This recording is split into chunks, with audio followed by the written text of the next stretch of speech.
You can see that the calculation for the discount percent has been completed in the last column. Each time this query is run, this number will be recalculated based on the most current data. Now, as you work with queries, you may want to alter the way the query behaves and how the query results look. You do this with Query Properties. To view and change query properties, make sure you are in Design View and click the Properties button on the toolbar. Here is the Query Properties dialog box. Explore this dialog box before you continue.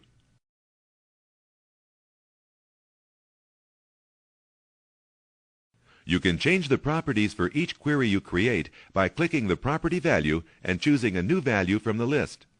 Query Properties will allow you to create your own unique query based on the settings in this dialog box. The Weddings query has also been closed. For your convenience, a new query called Zoo Employees has been opened. You will use this query to learn how to add a second table to the query. So far, you have been working with one table in your database query. The Weddings query is a good example of a single table query. It is very common, however, to include data from more than one table or query in a query.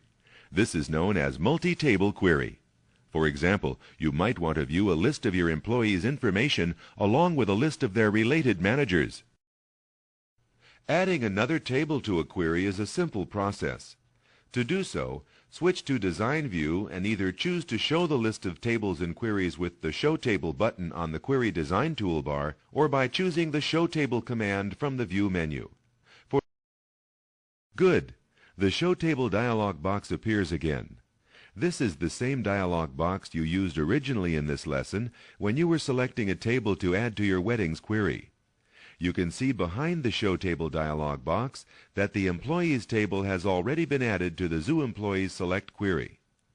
To locate the manager information you need about each employee, you will add the Department Information table to the Zoo Employees. Great! The Department Information table has been added to the Zoo Employees query.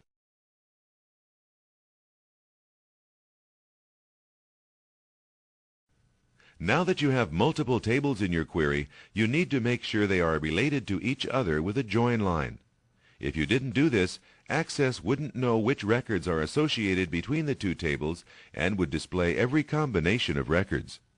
This would also result in the query taking a longer time to run and produce much less significant results.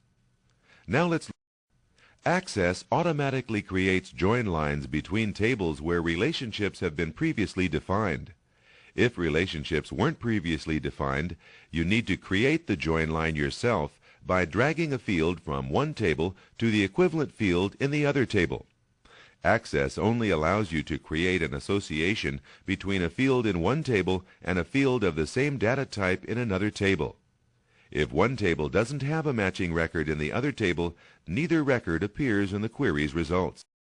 Notice that the Employees table and the Department Information table each contain a Department ID field with identical information.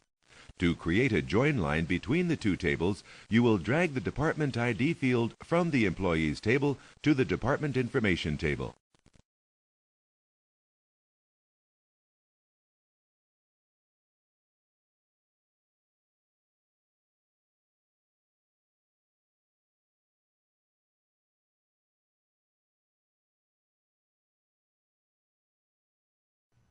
When you drag the field from one table to another, a join line appears between the two tables, indicating that a relationship has been established.